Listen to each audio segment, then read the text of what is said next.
makeup and hair information to Yamdu is very simple.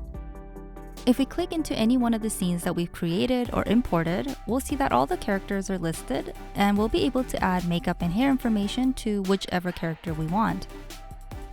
In this case, let's add makeup and hair to James.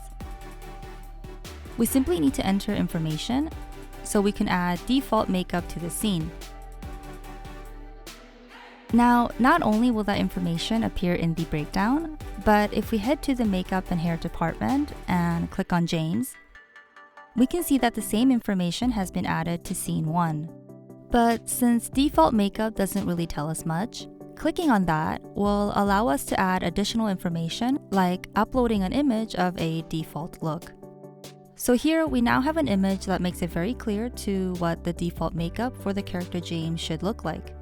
And we can do the same for all the scenes that he appears in. Going back to the overview, we can see how many makeups each character has. And we can also export that information in a number of different ways.